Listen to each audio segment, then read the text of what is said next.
জীবনে নাই নাই করবেন না। অমুকের এটা আছে, আমার এটা নাই, আমার সেটা নাই, আমার ওইটা নাই।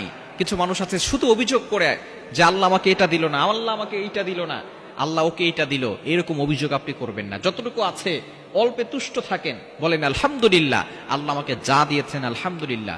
আলহামদুলিল্লাহ যদি আপনি আল্লাহর শুকরিয়া আদায় করে বলেন, আল্লাহ তাআলা আপনার নিয়ামতকে বাড়িয়ে দিবেন। কিন্তু আপনি যদি শুধু অভিযোগ করেন আমার এটা নাই, আমার সেটা নাই, আপনি উপরের দিকে তাকাবেন না। আল্লাহ আপনাকে এত কিছু দিয়েছেন, দুটো চক্ষু দিয়েছেন, দুটো হাত দিয়েছেন, দুটো পা দিয়েছেন। দেখেন কত মানুষের হাত নাই, কত মানুষের পা নাই। আমাদের যার যতটুকু আছে আমরা আরো বেশি চাই, আরো চাই, আরো আরো স্বভাব আমাদের এখনো শেষ হয় না। আল্লাহ বলছেন আলহাকুমুত তাকাসুর হাত্তা যুরতুমুল মাকাবির।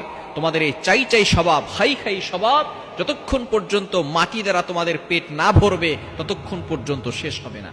আসুন আমরা নাই নাই না বলে আল্লাহর শুকরিয়া আদায় করি, বলি আলহামদুলিল্লাহ। অল্পে তুষ্ট থাকুন।